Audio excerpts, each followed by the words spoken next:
প্রিয় দর্শকবৃন্দ, আজকের ভিডিওটা খুবই গুরুত্বপূর্ণ।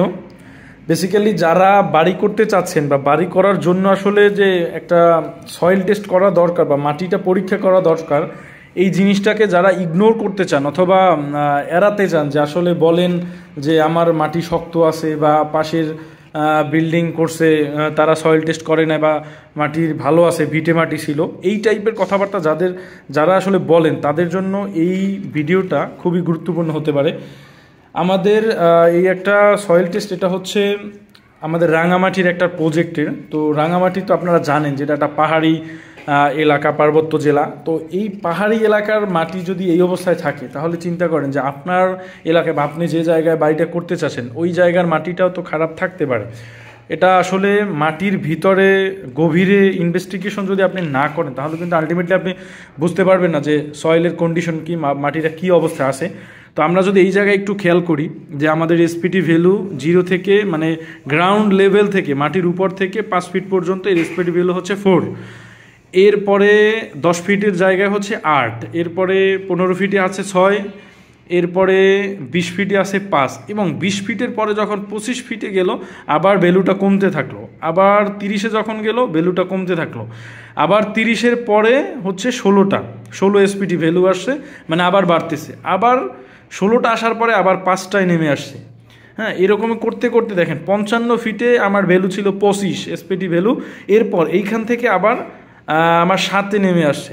সো আপনি একটা জিনিস চিন্তা করেন যে উপর থেকে যদি আমরা দেখি ভ্যালু 4, এরপর আবার একটু বাড়লো, আবার একটু কমলো, আবার একটু কমলো, আরও কমলো, আবার হুট করে বাড়লো 35 ফিটে, আবার 40 ফিটে এসে কমে গেল, যে জায়গায় আসলে ফাউন্ডেশন দেওয়া যায় না।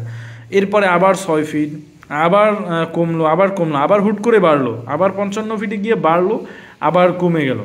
সো এই যে বিষয়টা, এখন কিন্তু এই জিনিসটা যদি আপনি সয়েলটাকে পরীক্ষা না করতেন, তাহলে আমি যে ইঞ্জিনিয়ার হিসাবে আমি আপনাকে এটাকে ডিজাইন করে দিব যে আপনার বিল্ডিংটার ওয়েট নিয়ে আসলে মাটি ক্যাপাবেল কিনা, যে আপনার বিল্ডিংটা 4তলা 5তলা বিল্ডিংটা স্ট্রংলি দাঁড়িয়ে থাকবে, এটার জন্য আসলে মাটিটা ক্যাপাবেল কিনা, এই জিনিসটা যদি আমি আসলে না বুঝি, যদি ইনভেস্টিগেশন করে না দেওয়া হয় বা এই যদি রিপোর্টটা যদি না থাকে, তাহলে কিন্তু আমি বুঝতে পারবো না বা আমরা কিন্তু কেউই বুঝতে পারবো না। তখন কি হবে, আমরা আন্দাজে ম্যাটেরিয়ালসটাকে ডিজাইন করতে হবে, ফাউন্ডেশন ডিজাইনটাকে আন্দাজে দিতে হবে আসলে এটা কোনটা, কারণ আমরা তো আসলে ডেফিনেটলি জানি না যে আসলে মাটির ভিতরে কী অবস্থায় আছে। তখন হয় হচ্ছে ম্যাটেরিয়ালস বেশি চলে যাবে, মানে অপচয় হবে, না হয় কম হবে, যেটা ক্ষতিকর হতে পারে।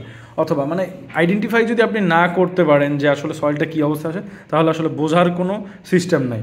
তো আপনি যদি চান যে একটা পারফেক্ট স্ট্রাকচার বা একটা ভূমিকম্প রোধী বা একটা সঠিক নিয়ম গাইডলাইন অনুযায়ী সঠিকভাবে আপনি একটা টেকসই একটা কাঠামো নির্মাণ করবেন বা একটা বাড়ি করবেন, তখনই আপনার এইভাবে সয়েল টেস্টটা যদি আপনি করেন, সেক্ষেত্রে কিন্তু আপনার জন্য অবশ্যই ভালো। এবং একটা বিল্ডিং করার আগে, সেটা ছোট হোক বড় হোক, অবশ্যই সয়েল টেস্টটা করবেন, কারণ সয়েল টেস্ট হচ্ছে মাটিটাকে ইনভেস্টিগেশন করা, যে মাটির কোন স্তরে কী অবস্থায় আছে।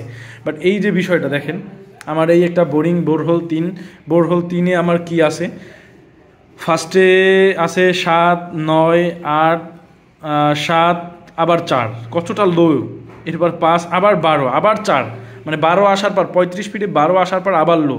তো একটা পাহাড়ি অঞ্চলে আমরা জানি যে পাথর বালি এগুলো একটু বেশি থাকে, বাট ওই পজিশনেই যদি এই অবস্থা হয়, এরপর দেখেন যে আমার 50 ফিটে আইসা ভ্যালু হচ্ছে 4।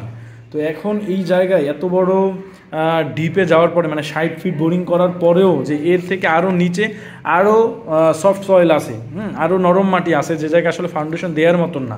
তো এখন 70 ফিট 80 ফিট যাওয়ার পরেও যদি এরকমের থাকে, তো এখন এই বিষয়টা আমরা ইঞ্জিনিয়ার ভাববো যে আসলে এখানে আসলে কী টাইপের ফাউন্ডেশন দেওয়া যায়, বা এই জায়গায় যে এত তারতম্যের যে সয়েল আছে, সেক্ষেত্রে তো আরও এর নিচে আরও খারাপ অবস্থা থাকতে পারে, বা এর নিচে আরও সফট সয়েল থাকতে পারে। তো এই ক্ষেত্রে আমরা বিবেচনা করব আসলে আমাদের রুলস গাইডলাইন অনুযায়ী, এক্সপিরিয়েন্স অনুযায়ী আসলে কি একটা ফাউন্ডেশন দেওয়া যায়, কি ফাউন্ডেশন দিয়ে আসলে এটাকে টিকিয়ে রাখা যায়, আমরা এখানে ম্যাট ফাউন্ডেশন দেবো নাকি পাইলিং দিব, বা কিভাবে কি করা যায়।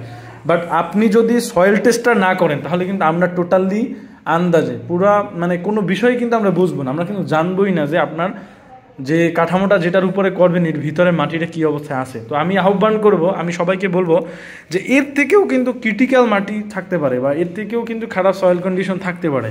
এমনও হতে পারে যে আপনার 30 ফিটের পরেই পানি থাকতে পারে। সো এই সকল বিষয়টা মানে আমি বুঝাতে চাচ্ছি যে একটা বাড়ি বা একটা কাঠামো নির্মাণের আগে অবশ্যই আপনারা সয়েল টেস্ট করবেন, এটাকে আসলে ইগনোর করতে যাবেন না।